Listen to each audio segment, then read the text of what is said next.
boa noite a todos, sejam todos bem-vindos aqui no Pautalk, também no Facebook.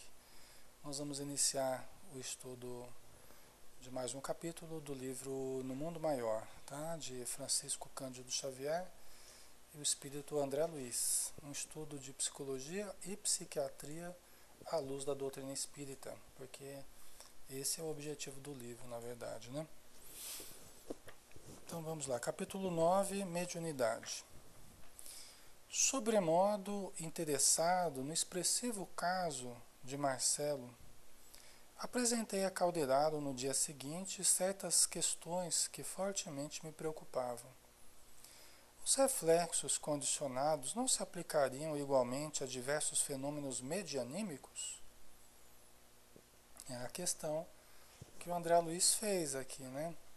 Porque no caso do Marcelo, que nós vimos que ele estava passando por crises epiléticas, né? E aí o Calderaro explicou que ele ainda sofria esse assédio dos espíritos infelizes através da simples presença deles, já produzia reflexos condicionados no Marcelo que levavam ele a entrar em crise epilética. Tá? Ele está em franco processo de recuperação, mas a simples aproximação daqueles espíritos já desencadeava uma crise no Marcelo. Né? Então André Luiz pergunta, mas espera aí, esses reflexos condicionados, eles também não se aplicariam igualmente a diversos fenômenos medianímicos? Quer dizer, nos fenômenos mediúnicos e anímicos que ocorrem, né, nas reuniões mediúnicas, por exemplo, nós sabemos que toda comunicação mediúnica, em essência, ela é medianímica. O que significa isso? É mediúnica porque através de um contato com os espíritos, isso caracteriza a mediunidade, um contato com o plano espiritual, e anímico também. Por quê? Porque se baseia em possibilidades da alma, recursos intrínsecos à alma, né? A cada um de nós. Então, é por isso que todo fenômeno seria, em essência, todo fenômeno mediúnico seria um fenômeno medianímico, ou seja, uma junção do contato com os espíritos, mas partindo da realidade, das qualidades de cada médium, tá? A parte anímica, né? Então André Luiz está perguntando aqui, né? Não elucidavam as mistificações inconscientes que muitas vezes perturbam os círculos dos experimentadores encarnados? Né? Quer dizer, esses reflexos condicionados, esses condicionamentos psíquicos, eles não explicariam certas mistificações inconscientes? Tá? O médium se enganar a respeito, né, da presença de certo espírito ali com ele, né, na verdade sendo reflexos do seu inconsciente, uma mistificação inconsciente. Está sendo enganado, mas inconscientemente, porque os conteúdos do próprio médium estão se expressando através desse automatismo psíquico. Isso não explicaria esses fenômenos, né? Aí vamos ver o que o Calderaro explica para a gente aqui. Alguns estudiosos do espiritismo, devotados e honestos, Diana, enganado por ele mesmo, sim, pelo seu próprio inconsciente, né? De onde emergem conteúdos, por exemplo, do passado, de outras encarnações, fazendo com que ele manifeste uma comunicação anímica, né? E se veja enganado, né, por ele mesmo, pelo seu próprio inconsciente, né? Boa noite, Eduardo, um abraço. Então vamos ver aqui. Alguns estudiosos do espiritismo, devotados e honestos, reconhecendo os escolhos do campo do mediunismo, criaram a hipótese do fantasma anímico do próprio medianeiro, o qual agiria em lugar das entidades desencarnadas. Tá? Então aqui na fala do Calderado já tem uma certa análise crítica. Já tem uma certa análise crítica. Crítica dos próprios críticos. Tá? Entenda-se bem. Uma análise crítica a respeito dos próprios críticos. Né? Por quê? Porque ele está dizendo assim, olha, alguns estudiosos do Espiritismo, devotados e honestos, reconhecendo os escolhos do campo do mediunismo, criaram a hipótese do fantasma anímico do próprio medianeiro. Né? Isso, na verdade, assumiu uma característica fantasmagórica mesmo. Né? O animismo, as mistificações inconscientes, né? Passaram a ter uma importância muito grande, e ainda tem. Tem muitos grupos que a primeira coisa que os médiuns aprendem é o cuidado com o animismo, cuidado com a mistificação, e fala. E gera mais insegurança ainda nos candidatos à mediunidade. Esse é o problema. Eu acho contraproducente isso. Eu particularmente acho contraproducente, tá? Porque você gera medo em cima de uma situação que as pessoas normalmente já têm medo, tá? Uma situação que as pessoas normalmente já são inseguras. Você já está numa reunião com a luz diminuída, vamos conversar com os espíritos, vamos entrar em contato com os espíritos, e ainda fica essa insegurança, né? De animismo, de mistificação, que o pessoal transformou isso num gigante, né? Aí trava todo mundo, né, Tânia? Dá medo de falar, né, Diana? E a pessoa vai se fechando, exatamente isso, tá? Tem muitos grupos que fazem um tal terrorismo em cima dessa situação que depois os médiums passam a ser médiums improdutivos. Aí tem lá 2 ou 3 médiums por reunião, porque os outros 15 lá, os outros 10, não se sentem encorajados a dar nenhum passo no campo da mediunidade, porque morrem de medo de cair em uma situação de questionamento, de dúvida, né? Até porque isso muitas vezes é colocado de uma forma muito pesada, né? E depois fica mal, né, Tânia? Acaba não dando passividade, fica sempre com medo, mas a mediunidade está lá, né? A Diana, você disse para perguntar o que o médium sente, para aprendermos.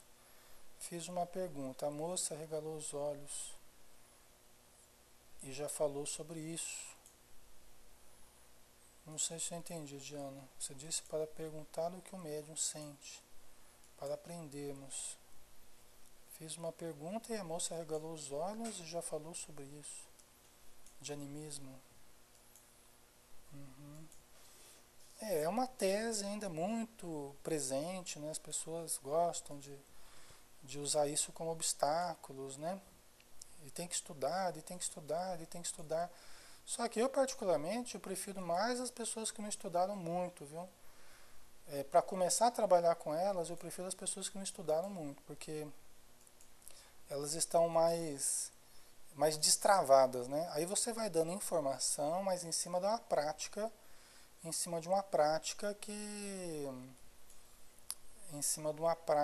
que você vai corrigindo com o tempo, né? Dando informações e tal.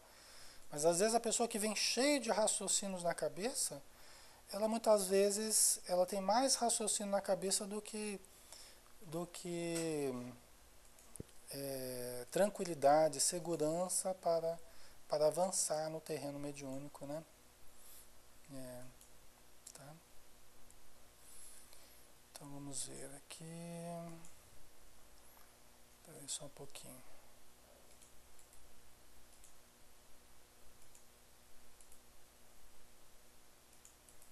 Só um instantinho aqui. Certo. Ok. Deixa eu ver o que mais vocês falaram aqui. a Tânia, o que ocorre, e ocorre também que os médiuns ficarem esperando serem tomadas por uma força, aí a coisa não funciona, é verdade. É outro problema que vem junto aí, né? As pessoas ficam esperando que uma força sobre-humana as tome, né? E aí elas incorporem, isso, né? E começa, né? Eita, né? E aí incorpora e aí vai, né? Dando pinote. Mas não vai acontecer isso, né? Muito pouco provável, a não ser que seja médium inconsciente ou obsediado, aí sim. Já em fase de subjugação, aí sim. Aí pode ser que aconteça isso. Acontece bastante, inclusive.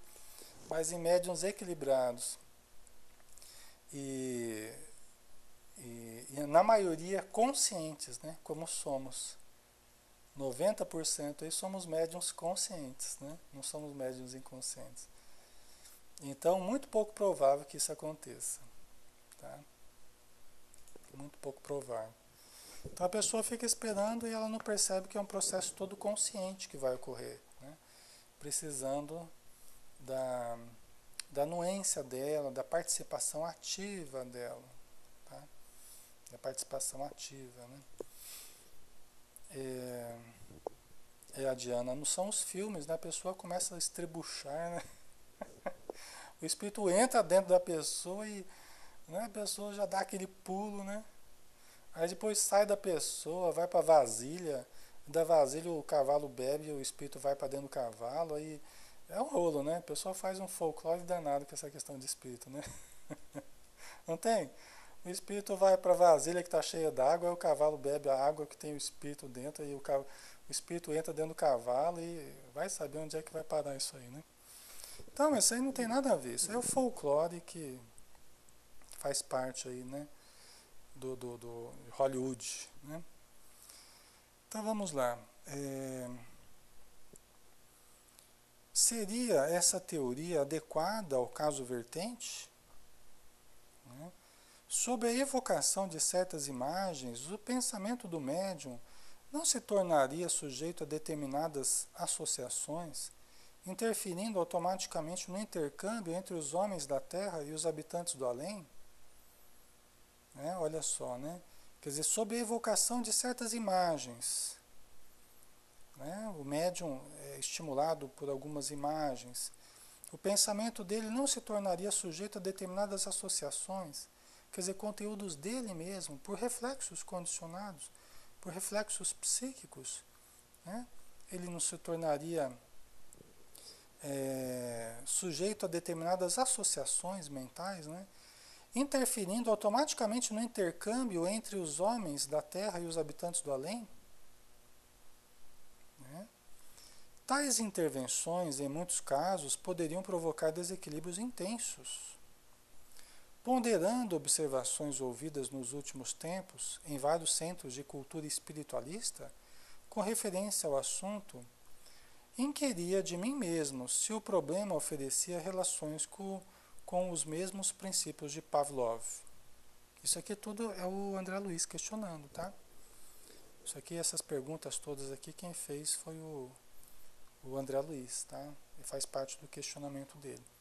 Quer dizer, sujeito a certas imagens, sons, isso não geraria associações psíquicas?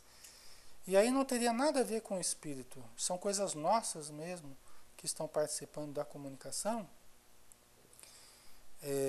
O instrutor ouviu-me paciente até o fim de minhas considerações e respondeu benévolo. Né? Aí o Caldeirado que vai falar agora. A consulta exige meditação mais acurada. A tese animista é respeitável. Né? Quer dizer, ele não está descartando a priori. Né?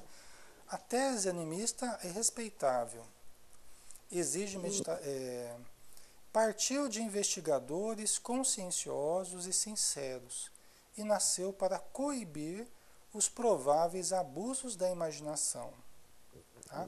Então, pessoal, a tese animista não dá para a gente descartar. Existe, de fato, existem conteúdos do médium participando nos processos medianímicos? É lógico que existem, senão não seriam chamados pelos próprios espíritos de medianímico. Se é medianímico é porque tem a parte do espírito e tem a parte que é nossa, tá?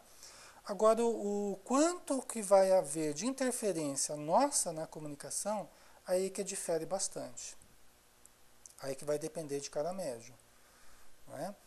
Quanto menos nós interferimos na comunicação, melhor, tá?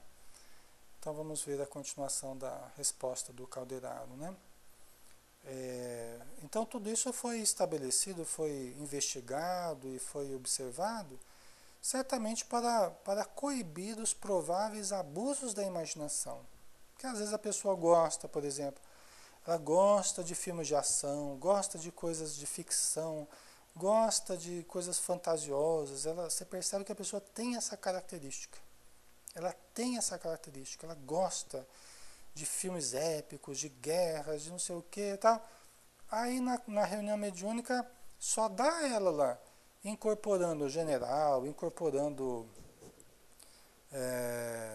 o Papa, incorporando o bispo, incorporando esse, aquele, né? Que você vê que na verdade tem a ver com a característica de personalidade dela gostar dessas coisas muito fantasiosas, né? Coisas mirabolantes, coisas muito grandiosas. Então com essa pessoa só vai se comunicar figuras importantes, né? São de fato figuras importantes? Não, provavelmente não. Tem muito da participação dela, dos desejos dela, da vontade, né, de grandeza dela? Tem, muito provavelmente. Tá? Então, esse tipo de personalidade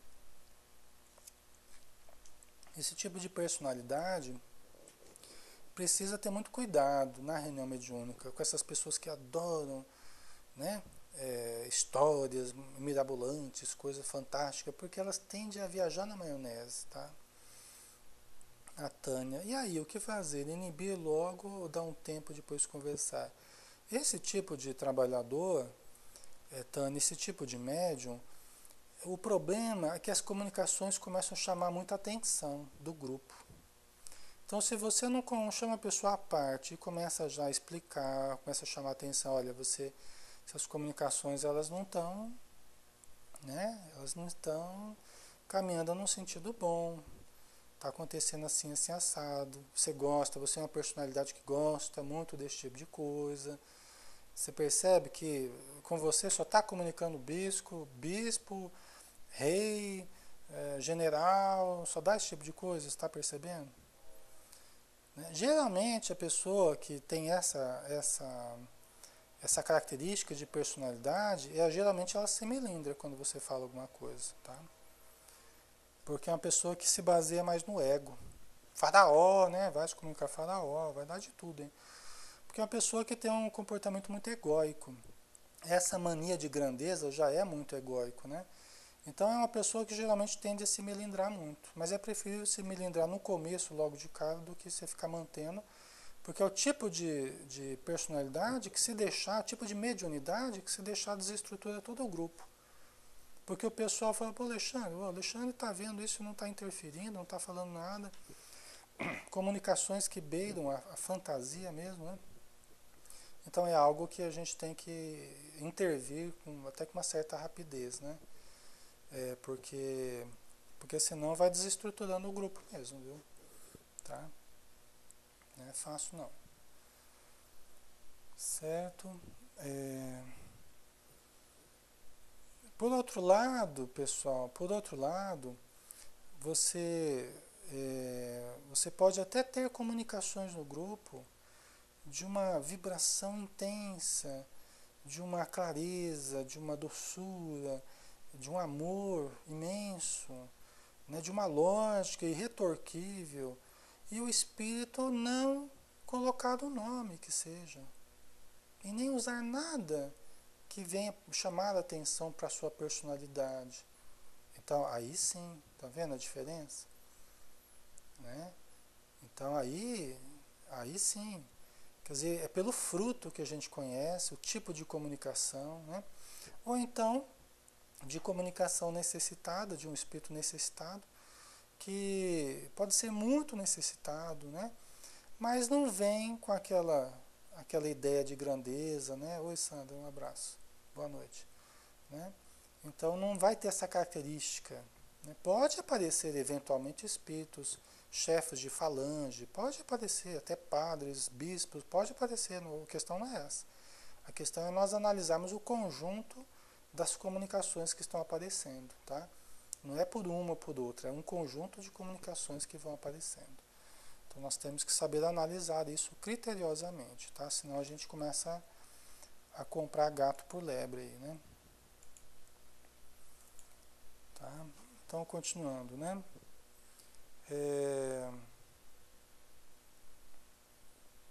Peraí, só um pouquinho.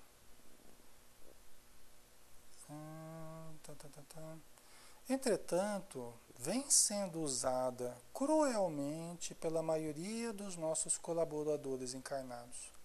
Essa tese animista vem sendo utilizada cruelmente, como diz o Calderaro, pela maioria dos nossos colaboradores encarnados, que fazem dela um órgão inquisitorial, quando deveriam aproveitá-la como elemento educativo na ação fraterna. Então, por que o Calderaro fala isso? Né? Que na verdade está sendo utilizada essa tese como um mecanismo inquisitorial, né? Quer dizer, colocando os médiuns na berlinda, passando por sabatinas aí, por críticas ácidas, né? E transformando praticamente numa inquisição. Mas veja, pessoal, aqui é quando isso é um fenômeno, é uma atitude generalizada por parte dos coordenadores, né? Por quê? Porque tem coordenador de reunião mediúnica, tem doutrinador ou médium esclarecedor, a gente fala doutrinador, hoje o pessoal fica melindrado também, não sei porquê, viu? Às vezes a gente fala doutrinador, o pessoal acha ruim, como se estivesse falando um palavrão. Não, Alexandre, não é doutrinador, é médium esclarecedor. Eu acho, gente, ó, sinceramente, viu? E dura que a gente vê às vezes pessoas falando isso que não tem mínima experiência de reunião mediúnica. Você vê até pessoas engraçadas falando no YouTube sobre reunião mediúnica e não tem a mínima experiência com mediunidade. Às vezes a pessoa no meio da palestra fala assim, eu não participo de reunião mediúnica. Mas está fazendo crítica do que de reunião mediúnica se nem participa? Fazendo crítica do termo doutrinador, se nem conhece direito o que é mediunidade ou reunião mediúnica. Né? Tem umas coisas que a gente está vendo hoje em dia que tem palestras aí que estão parecendo mais stand-up do que processos de conhecimento realmente, sabe? Isso é até um pouco preocupante. E duro que estão fazendo stand-up de mediunidade, sendo que nem sabe. Tudo bem, tem coisas engraçadas que acontecem de vez em quando. E a gente tem que levar algumas coisas no bom humor, não tem problema. Mas o pessoal está falando muita besteira, eu acho, sabe? Então a gente tem que ter bom senso também, né? O Eduardo estava dizendo, no livro Amanhecer de uma Nova Era, usa-se o termo doutrinador. Pois é, né, Eduardo? Não dá para entender isso, né? Às vezes você fala doutrinador, a pessoa, não é doutrinador, é médium esclarecedor. Eu falei, meu Deus do céu, cada uma, né, que esse povo inventa, né? Val, tem pessoas que têm medo de se comunicar com os desencarnados, por ignorância, temem o desconhecido. Verdade, Val. Então, veja bem, o problema não é você estar vendo uma irregularidade, um ponto isolado, uma situação isolada, é você sentar para conversar e falar, olha, isso aqui está beirando o fantasioso. Você tem que tomar cuidado, porque as pessoas estão começando a questionar a sua mediunidade e tal, né? Agora, isso é uma coisa. Outra coisa é o doutrinador ou coordenador da reunião não acreditar em nada que acontece na reunião.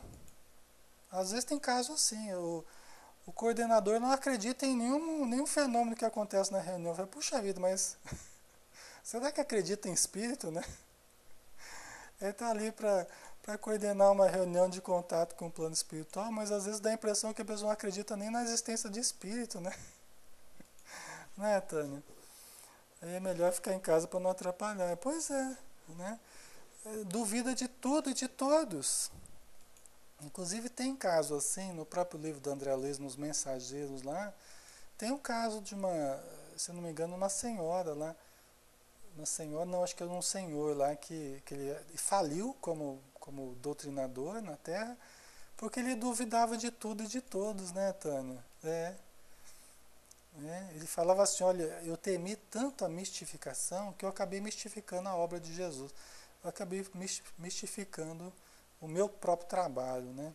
Enganando a mim mesmo. Né? Então a gente não pode ser assim também. Eu prefiro sinceramente acreditar, eu prefiro estimular a mediunidade das pessoas, eu prefiro apoiar, né? Até porque nós só podemos corrigir aquilo que está funcionando. Se a gente começa a questionar muito todo mundo da reunião, as pessoas não vão nem produzir. E aí eu vou questionar o quê? Se não vai haver nem produção. Né? Então, primeiro a gente tem que dar segurança para os médiuns poderem produzir. E aí depois o conjunto da produção nós vamos analisando, nós vamos chamando a pessoa à parte, vamos conversando e tal, tentando ajustar esse ou aquele ponto, né? Que está mais frágil, né? Mas eu prefiro apoiar, né? Do que ficar duvidando de tudo e de todos, tá? Então, porque senão, né, pessoal, aí complica, né? Doutrinador que não acredita, que não apoia, aí fica muito difícil. Fazer os médiuns trabalharem, ter reuniões produtivas, fica muito difícil, né? A Maria, tem pessoas também, porque é doutrinador, não dá passividade, não pode fazer as duas coisas, leva ao pé da letra, né?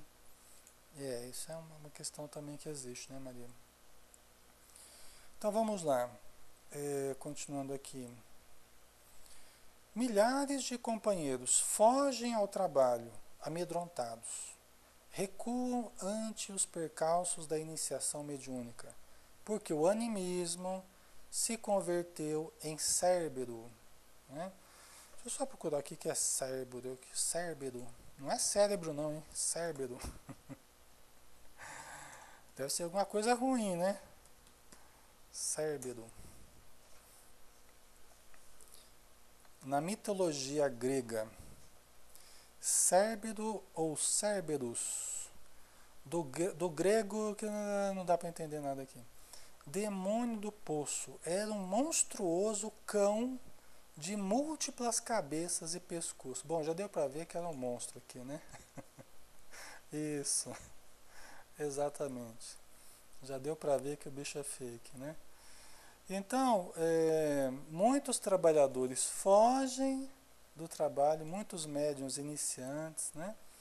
Fogem ao trabalho amedrontados, porque o animismo se converteu em Cérbero, nesse bicho aí, esse cachorro de 3 cabeças aí, tá? Aí, perna para que te quero, né? O pessoal foge com medo das críticas, com medo, né? De passar pelo ridículo, né? De ser humilhado em grupo, né? Então o pessoal se afasta e às vezes com razão, porque tem pessoas que estão coordenando grupos realmente que muitas vezes não tem essa sensibilidade, acaba expondo, né? Eu acho, por exemplo, que aquela avaliação depois da reunião que os espíritos orientam a fazer, eu acho uma das coisas mais complicadas, porque você ainda está sob o calor, de certo modo, emocional da reunião. Se você não tomar cuidado, qualquer palavra que você fala ali, muitas vezes já é motivo para as pessoas ficarem melindradas, até porque estão ainda no calor da reunião. Eu acho muito complicada aquela análise após a reunião. Eu prefiro fazer essa análise alguns dias depois da reunião. Né? De preferência com as pessoas específicas que eu achar que eu devo conversar. Né? Porque senão a gente corre muito risco de expor certas pessoas, né? E de fazer verdadeiras inquisições, como ele dizia aqui. Né? Mesmo que a gente não queira. Né?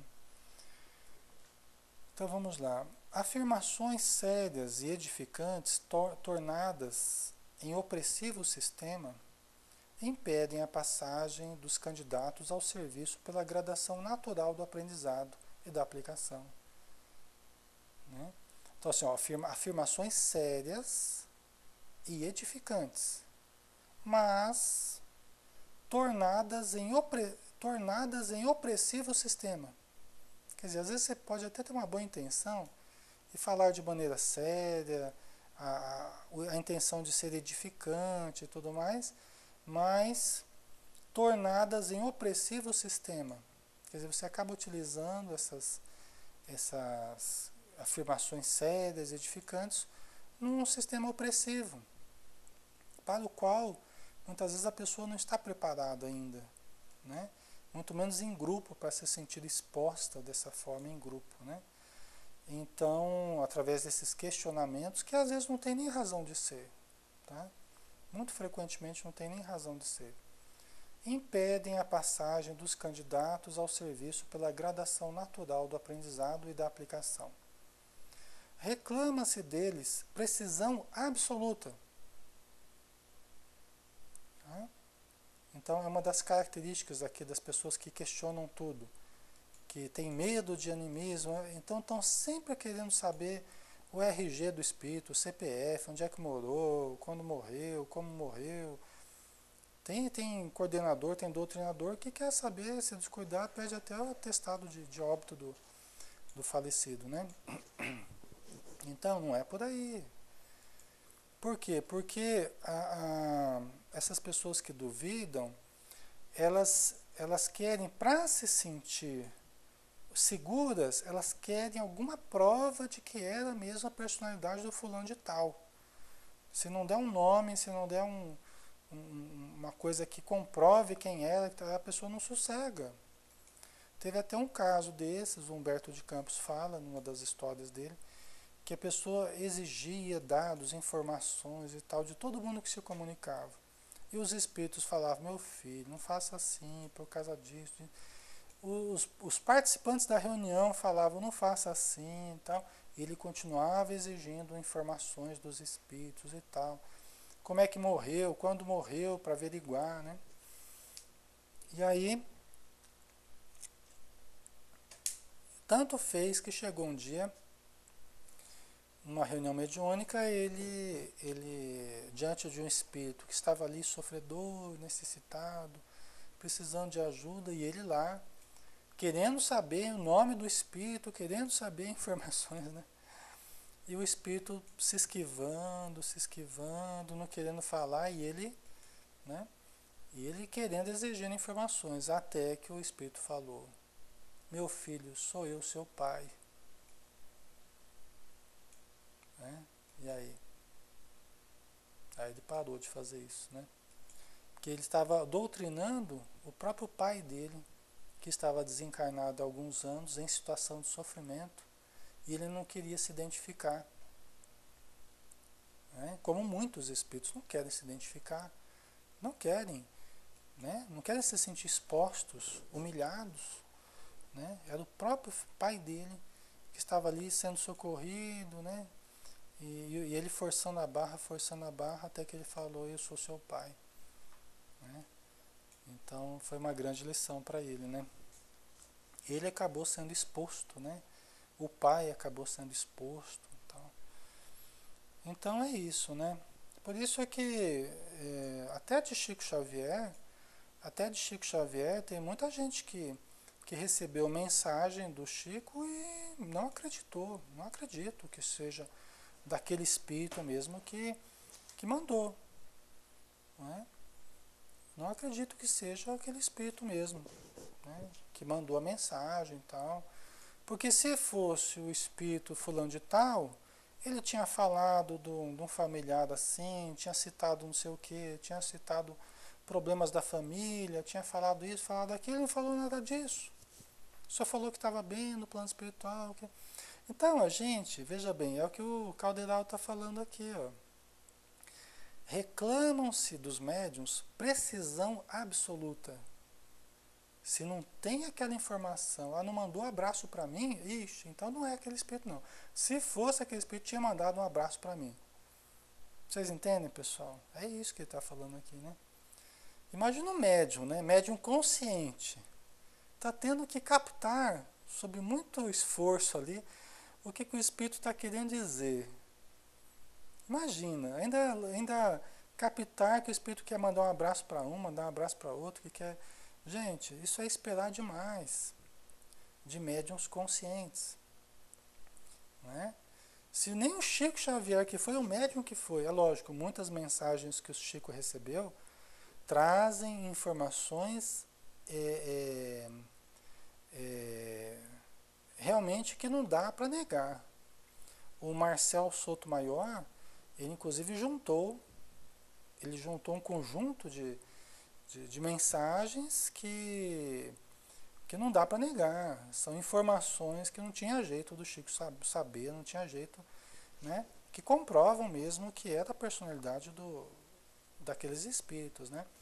Mas teve muitas outras que não foram parar no livro do Marcel Sotomayor, que ele deixou de fora, porque eu vi uma entrevista com ele, né, que ele falava justamente isso. Olha, para mim o que interessava era aquilo que era prova irretorquível, que comprovava mesmo a imortalidade. As outras mensagens eu deixei de lado. Mas só porque deixou de lado não é porque não eram verdadeiras, né? Então, muitas vezes a gente exige isso dos médiuns, né? Que eles deem provas inatacáveis, né? Da personalidade da pessoa que está se comunicando. Isso é inviável.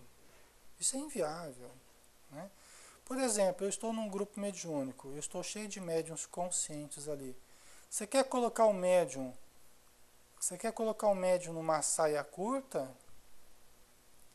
É você começar a perguntar onde é que, o que é, você morreu como? Como é que você se chamava? Como é que, gente, isso aí você coloca o médium numa saia curta danada. Porque ele já está dando comunicação ali uma dificuldade danada, né? Aí você começa a exigir informações do espírito através do médium consciente, aí você está colocando ele numa situação constrangedora, tá? Então não dá para a gente fazer isso, né? Por isso que a gente percebendo a dificuldade que os médiums têm, né? E a maioria somos médiums normais, não somos médiums aí de faculdades extraordinárias que vê tudo, que ouve tudo, que sente tudo, não é. Em maioria, somos médiums aí medianos, né? Somos médiums normais, médiums com possibilidades ainda precárias, tentando fazer alguma coisa, né? De bom com a mediunidade. Então não dá para se exigir muito, né? Então, reclama-se deles precisão absoluta, olvidando lições elementares da natureza. Olha só, né? Que a gente acaba esquecendo lições elementares da natureza. A natureza não dá saltos. São médiuns iniciantes. Como é que você vai querer colher frutos numa árvore que mal começou a germinar? Você já quer colher frutos, né, desse tipo? Não dá. Espera aí só um pouquinho. Recolhidos ao castelo teórico. Olha só, recolhidos ao castelo teórico. Pessoa que fica teorizando, né, dentro do seu castelo de teorias, né, que estudou Carlos Embaçaí, estudou não sei o que, estudou não sei o que lá. Aí a pessoa se sente no direito de questionar. Aí o espírito Alexandre, no Missionários da Luz, ele fala assim, a maioria se sente no direito de questionar, né? Poucos são aqueles que se sentem no dever de ajudar. A maioria se sente no direito de questionar. Poucos são aqueles que se encontram, que se sentem no dever de ajudar, né? Ajudar o médium, dar apoio, né? Quando depois de uma comunicação, muitos estão questionando a comunicação, você dar apoio e tal, né? Então, recolhidos ao castelo teórico, inúmeros amigos nossos, em se reunindo para o elevado serviço de intercâmbio com a nossa esfera, não aceitam comumente os servidores que hão de crescer e de aperfeiçoar-se com o tempo e com o esforço. Né? Não aceitam comumente os servidores que hão de crescer. Então, muitas vezes, dirigentes de reunião, coordenadores, doutrinadores, querem médiums praticamente prontos, sem trabalharem pelo aperfeiçoamento dos médiums, que passa, logicamente, por tudo isso que a gente está falando, pela compreensão, pelo estímulo, por dar segurança. Né? Como é que nós vamos querer alguém PhD em mediunidade, né, Tânia? Se nós não formamos PhDs, né? Como é que nós vamos querer, né? PhDs em mediunidade, mas aí no caso você está falando de teoria, né, Tânia? Entendi, né? De teoria, né? É, é verdade. E a gente está querendo PhDs em teoria e prática de mediunidade, né? Só que nós temos que formar pessoas assim, né? E não vai cair do céu e não vai ser, sem esforço, né? Não vai acontecer isso sem esforço, sem tempo, né? Aliás, nós estamos aqui na Terra é, exercitando a mediunidade bela e aprimorada, na verdade, não é daqui da Terra, é do plano espiritual. Porque a mediunidade continua cada vez mais bela no plano espiritual. Nós estamos engatinhando em termos mediúnicos. Boa noite, Ana Cláudia. Nós estamos engatinhando, nós estamos treinando, iniciando os primeiros passos para, quem sabe, funcionarmos como médiuns no plano espiritual. Estamos todos a caminho, né, Tânia? É verdade. Né? Engatinhando ainda aqui na Terra, né? Em termos de mediunidade. Tem muita gente que acha que mediunidade é só na Terra que tem. Não é, não. Mediunidade, essencialmente, é intermediação entre dois planos. Ora, sempre haverá dois planos. Sempre haverá dois planos. Tá? Se nós estamos no plano espiritual, dependendo da situação em que nós estivermos, sempre tem uma dimensão superior e uma dimensão inferior. Então a mediunidade continua em outros planos. Tá? Inclusive, em função disso que eu acabei de falar, Jade. Inclusive no livro Obreiros da Vida Eterna aparece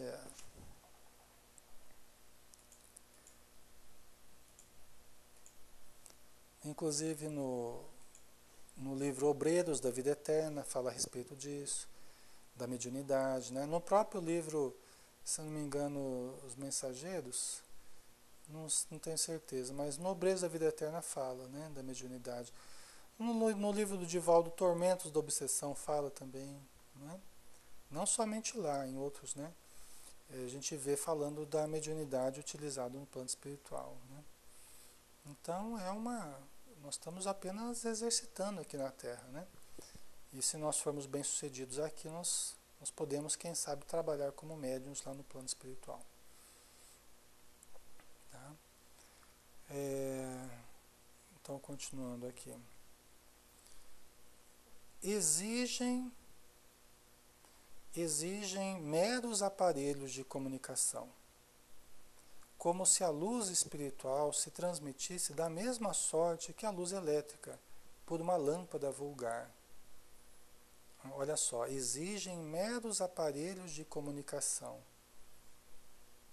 Né? Exigem meros aparelhos de comunicação, como se o médium fosse um simples aparelho. Tá certo que os espíritos chamam os médiuns de aparelho medianímico, né? Tudo bem. Mas não pensando apenas no aparelho ultra sofisticado, né? Muito delicado, né? Não é como um telefone aqui da Terra. Você ligou, tá lá, já está falando, oi, tudo bem? Tudo bom? É diferente, né? Não é um computador. Apertou, ligou, apertou, desligou. Não é bem assim que funciona, né? Ah, se fosse assim, né, Tânia? Por exemplo, Jade, vou dar um exemplo para você, né? Você está perguntando, o médium no plano espiritual intermedia quem? Ora, você sabe que nós temos várias dimensões, né, Jade, no plano espiritual. Nós temos umbral, aí nós temos, né, as regiões que saem do umbral, que começa o plano superior. Aí você tem dimensões diferentes conforme a evolução dos espíritos, ok? Tá? Então, por exemplo, você está no posto de socorro no meio do umbral. Você está num posto de socorro no meio do umbral. Você está numa reunião onde você precisa receber orientações dos espíritos superiores. Tem um caso assim na obra do André Luiz, né? A médium Luciana, ela percebe a presença de um espírito muito elevado ali. Só que ele não consegue aparecer para todos. Então o que ela faz? Ela cede o perispírito, o organismo perispiritual dela, e ela incorpora aquele espírito de luz. E ela se transforma ali na hora, e aí todos que estão ali naquela reunião podem ver o espírito. É a mediunidade, entendeu? Ok? Então veja que você tem a mediunidade em outros planos também, né? Tá? Então, continuando, nenhuma árvore nasce produzindo, e qualquer faculdade nobre requer burilamento. A mediunidade tem, pois, sua evolução, seu campo, sua rota. Não é possível laurear o estudante no curso superior sem que ele tenha tido suficiente aplicação nos cursos preparatórios, através de alguns anos de luta, de esforço, de disciplina. E aqui nós não estamos falando apenas de cursos, tá? Aliás, os espíritos são, em alguns momentos, até questionam um pouco esse negócio de curso de médiuns, tá? Então, eles não estão falando propriamente de cursos, eles estão falando de períodos de adaptação, períodos de aprendizado.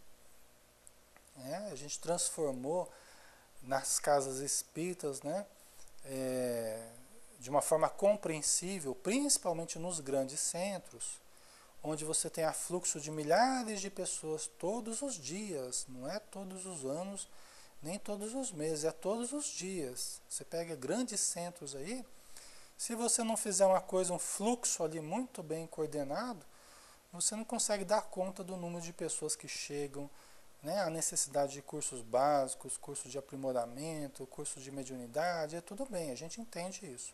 Só que não é a realidade da maioria das casas espíritas no Brasil afora. Não é a realidade do Brasil, das casas espíritas no Brasil. E aí a gente ficou com esse pensamento de casa espírita, de grandes centros, que você tem que ter aquela organização primorosa, aquele fluxo primoroso, aquela coisa toda. E hoje você tem casas espíritas com muita dificuldade, porque está com pensamento de casa grande, mas com casa pequena. Não, você não vai participar da reunião, porque antes você tem que fazer o curso, tem que fazer o curso disso, o curso daquilo, aí tem que ficar 5 anos lá fazendo o curso. Para entrar, a pessoa está lá precisando aprender algumas lições básicas, né? No trato com a mediunidade, receber ajuda e tal. Não, mas tem o atendimento fraterno, porque o atendimento fraterno, tá bom, o atendimento fraterno é importante, mas o atendimento fraterno não resolve tudo. Tá?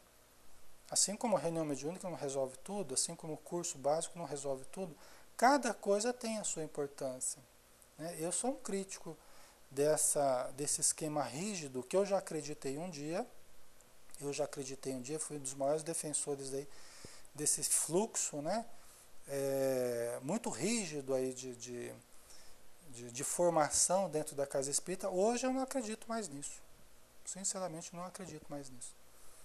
Hoje eu colho resultados muito melhores de ordem prática, as reuniões mediúnicas produtivas, com muito mais pessoas participando de uma forma produtiva e harmônica, sem a rigidez de antes. Né? Não exijo cursos, não exijo, porque eu não sinto essa necessidade, sinceramente eu não sinto. A Diana lê, passe, só pode ser dado se a pessoa tiver curso? Pois é, nada disso precisa de curso, Diana, essa que é a questão. Por isso que os espíritos, em alguns momentos, eles questionam curso disso, curso daquilo, porque a gente acabou criando uma formalidade que não é compatível com a necessidade das casas e das pessoas. Hoje em dia a pessoa só se sente capaz se tiver o curso tal. Isso é uma bobagem que nós criamos e agora a gente tem que resolver isso aí. Né? Na verdade, o passe, você precisa de boa vontade, né? É lógico, o seu preparo, tanto intelectual quanto moral, tem que ir se aprimorando na mesma proporção que as suas responsabilidades na casa espírita. É assim que os espíritos entendem a coisa. Olha, o seu conhecimento e a sua moralidade tem que acompanhar, tem que estar na mesma proporção que as suas responsabilidades na casa espírita. Então é diferente, né? Você começa de uma forma singela, começa atividades singelas, mesmo no trato com a mediunidade, com o passe, e vai se aprimorando. Então não fala para você ser PhD em mediunidade, PhD em passe, para você vir aplicar passe. Não fala isso. Que você vai se aprimorando, cada vez você vai tendo mais responsabilidade, é exigido mais conhecimento, né, mais modalidade. É assim que os espíritos nos veem, né?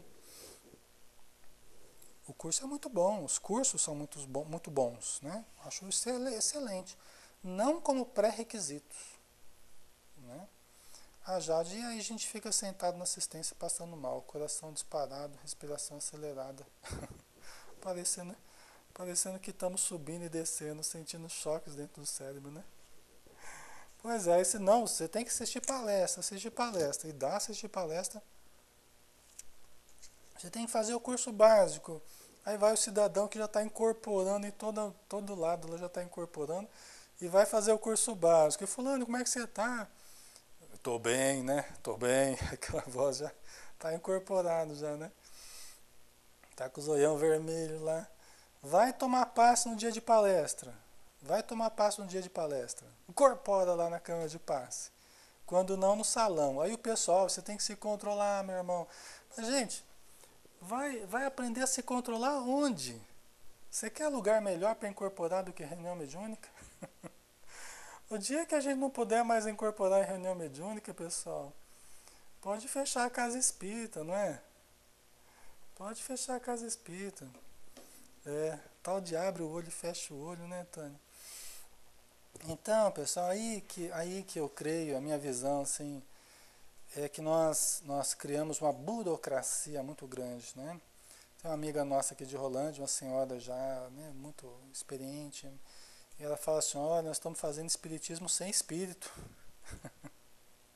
Estamos querendo fazer, as casas espíritas hoje estão querendo fazer espiritismo sem espírito, né? E na verdade, depois eu comecei a pensar, sabe o que é verdade? A gente criou tanta burocracia, parece que as casas espíritas hoje, com todo respeito, parece que elas trabalham para afastar você da reunião mediúnica. Quanto mais você demorar para entrar na reunião mediúnica, melhor. Eu sinceramente não entendo por quê. Sinceramente, é tido assim a reunião mediúnica como a cereja no bolo, né? Aquela cereja no bolo, ou aquela cenoura que os cavalos vão correndo tudo atrás, é a reunião mediúnica. Ó, você vai chegar no nível de participar da reunião mediúnica. O cara fica sonhando lá, 10 anos lá para participar da reunião mediúnica, né? Eu não vejo o menor sentido nisso hoje, pessoal, sinceramente, tá? Eu acredito hoje muito mais, é capaz de morrer antes de participar da reunião mediúnica, né? Eu acredito muito mais hoje, pessoal, numa abordagem teórico-prática. Uma abordagem teórico-prática. Eu acredito muito mais. Não faço reuniões mediúnicas abertas, que eu acho também que não é o melhor, né? Reuniões mediúnicas abertas, não faço. Agora, eu não acho que o certo seja fazer reuniões herméticas, como nós acabamos concluindo que fosse. Fomos nós encarnados que concluímos isso, não foram os espíritos que nos falaram isso. Você pega a obra do André Luiz, todas as obras do André Luiz estão lá, os necessitados participando das reuniões mediúnicas. Logicamente, 3, 4, 5 necessitados participando da reunião mediúnica. Obsediados participando. Logicamente, aceitos a dedo ali, né? Dentro de alguns critérios que a casa estabelece, que o doutrinador estabelece, né? Mas a gente vê, você vê no próprio livro Desobsessão do André Luiz, tá lá, olha, coloque um banco lá, coloque uma parte ao lado da mesa. Não quer dizer que a pessoa vai sentar na mesa e vai incorporar ali na mesa, vai fazer parte da equipe, não quer dizer isso. mas permitem o acesso dos necessitados, 3 ou 4, 5 no máximo, né? Para receberem ajuda na reunião mediúnica. Não é aquela reunião do jeito que o pessoal concluiu, que tinha que ser hermeticamente fechada. Não só entra quem tem curso depois de 5 anos de curso lá que vai poder entrar. Não é assim, pessoal. Tem muitas casas espíritas que estão morrendo, estão acabando estão acabando por excesso de burocracia. Estão acabando por excesso de burocracia. Então é uma coisa para a gente parar para pensar, né? E achar um ponto de equilíbrio. Acho que está faltando esse ponto de equilíbrio aí, esse caminho do meio, que é onde está, na verdade, a virtude, eu imagino. Tá? Nem fazer a coisa aberta, nem fazer a coisa hermeticamente fechada.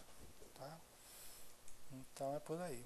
Ok, pessoal? Já 9 horas e 5 minutos, né? Nós vamos finalizando por aqui. Semana que vem a gente continua aqui do ponto que a gente parou, né?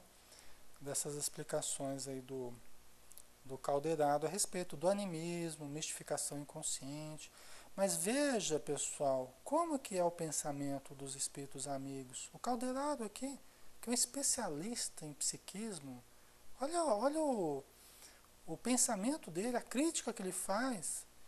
E hoje tanta gente querendo aí, né, ser inquisidor dentro da casa espírita, né, em termos de mediunidade, constrangendo médiuns. Então, esse aqui é um chamado para o discernimento, para o bom senso. Né? E dá para entender por que muitos não gostam da obra do André Luiz. Né? Porque ele chega aqui e fala, os espíritos falam mesmo. Né? E tem muita gente que não gosta da obra do André Luiz. É por causa disso, por causa de coisas assim. Que é o bom senso dos espíritos saindo daquele formalismo, né? Daquela burocracia e daquela exigência descabida por parte de muitos estudiosos. Né? Pessoal, vamos então novamente fazer a nossa prece final, né? Elevando o pensamento, agradecendo a Jesus por mais essa oportunidade, por podermos estar aqui refletindo, recebendo as intuições do alto, procurando entender o que os espíritos amigos já haviam nos dito há décadas atrás e que só agora muitas vezes conseguimos compreender na sua essência, na substância sublime que parte do plano espiritual em direção à Terra. Então ajuda-nos, Senhor, a compreender de forma correta, a aplicarmos tudo isso de forma correta, de modo que facilitemos a convivência salutar, produtiva e ativa do plano material com o plano espiritual, de modo que tudo aquilo que se interpõe criando dificuldades, embaraços, burocracias possam ser retiradas, lembrando que Jesus nos disse que toda planta que meu Pai não plantou será arrancada e que nós possamos fazer essa seleção, Senhor, para que sejamos bons médiuns, bons doutrinadores, bons companheiros, bons amigos espíritas, cristãos, bons irmãos em essência. Muito obrigado por tudo. Que a sua luz permaneça conosco. Que assim seja. Muito bem, pessoal. Obrigado pela presença de todos. Tânia, Maria, Isabel, Diana, Val, Nilce, Renata e Alexandre, Zanoni, Sueli, Tina, Eduardo, Regina, Nilson, Ana Cláudia, Jade.